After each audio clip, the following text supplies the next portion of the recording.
जय श्री राम दोस्तों। आज मैं आपके लिए कहानी लेकर आई हूँ जिसका नाम है संतरे की टोकरी। एक बार की बात है, एक गांव में रवि नाम का एक गरीब लड़का रहता था। उसके पिताजी का निधन हो चुका था। उसकी माता घर पर सिलाई मशीन चलाकर मोहल्ले वालों के कपड़े सिलकर अपना तथा रवि का गुजारा चलाया करती थी। गांव में कोई स्कूल न होने से उन्होंने पास के शहर के एक स्कूल में उसका नाम लिखवा दिया था और बच्चों को कक्षा में परीक्षा में प्रथम आते देख सुनकर वे सोचा करती थी कि क्या कभी रवि भी परीक्षा में प्रथम आकर अपना तथा उनका नाम रोशन कर सकेगा। वे उसे अच्छी से अच्छी चीजें घर पर बनाकर खिलाया करती थी, उसे यथासंभव किसी भी बात की कमी न होने देती। पिछले कुछ दिनों से रवि स्कूल से घर लौटता तो स्कूल बैग में संतरा निकालकर माता को दिखलाता और कहता, आज ये संतरा मुझे मास्टर जी ने दिया था। उसकी माता समझती है कि वो अच्छी तरह से पढ़ लिख रहा है, तभी मास्टर जी उसे प्यार से रोज एक संतरा दे रहे हैं। घर का काम संभालने में उन्हें अधिक कुछ सोचने का वक्त ही ना मिलता था। आज रवि गांव के बाग में छिपकर हमेशा की तरह संतरे तोड़ रहा था। तभी संतरे के बाग का मालिक अचानक आ पहुंचा। रवि डर के मारे थर-थर कांप उठा। संतरे के मालिक ने उसे अपने पास बुलाया तो उसे लगा कि अब उसके गाल पर चांटा पड़ने वाला है। बाग का मालिक अपने हाथ से एक संतरा तोड़कर उसके स्कूल बैग में रखते हुए बोला, आज संतरा नहीं ले जाओगे क्या? तो तुम्हारी माता को दुख होगा। वो सोचेगी कि क्या आज मास्टर जी ने तुम्हें संतरा नहीं दिया। रवि यह सुनकर घबरा उठा। वो रोता हुआ बोला, पर अंकल जी आप यह सब कैसे जानते हैं?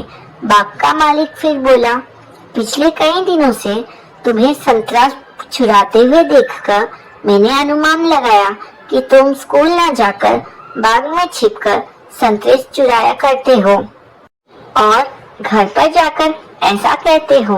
मेरा अनुमान ठीक निकला ना? रवि रोते हुए बोला, अंकल जी मुझसे बड़ी भूल हो गई।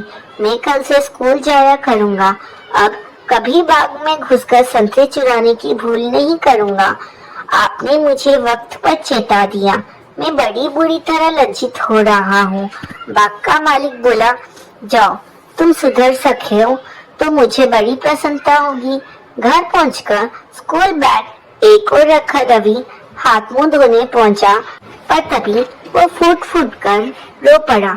उसकी माता घबरा कर दौड़ पड़ी और बोली, अरे आज तुमको क्या हो गया बेटा?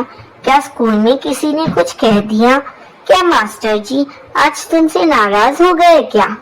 रवि हिचकियां भरता हुआ बोला कि किसी प्रकार पढ़ाई लिखाई में मन न लगने पर वह पिछले कई दिनों से संतरे के बाग में जाकर छुपकर एक संतरा तोड़कर ले आता था। वो चोरी करता और उसे कभी किसी मास्टर जी ने संतरा नहीं दिया है, ना वो स्कूल जाता रहा है। आज किस प्रकार संतरे के बाग में उसकी चोरी पकड़ी जाने पर वो शर्म से पानी पानी हो उठा। उसकी माता यह सब सुनकर बोली, यह तो तुमने बहुत बड़ा जुर्म किया है, लेकिन जुर्म को कबूल कर लेना और आइंदा से ऐसी भूल ना करने का वादा करना भी बड़ी बात है। मैं तुमसे नेक इंसान बनने की आशा करना चाहूंगी। इस पर रवि बोला, वह अपनी भूल पर पछता रहा है और वह अब ये नियमित रूप से स्कूल जाया करेगा। एक दिन परीक्षा में अव्वल आकर रहेगा। रवि अब रात दिन मन लगाकर पढ़ने लगा। परीक्षा आने पर वो सच में प्रथम आया। गांव में उसका नाम रोशन हो गया। उसकी माता की प्रसन्नता की सीमा ही ना रही।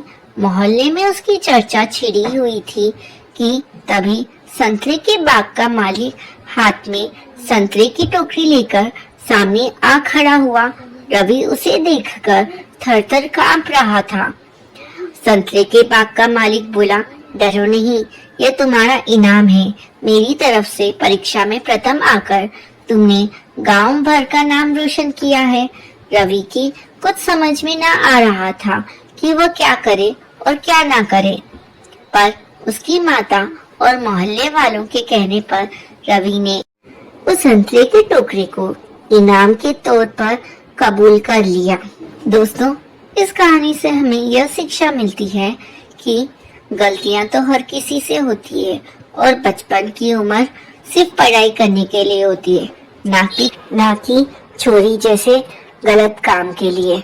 अगर हम सही वक्त पर अपनी गलती सुधार लेंगे तो हमारा भविष्य उज्जवल होगा। जय श्री कृष्ण। राधे राधे।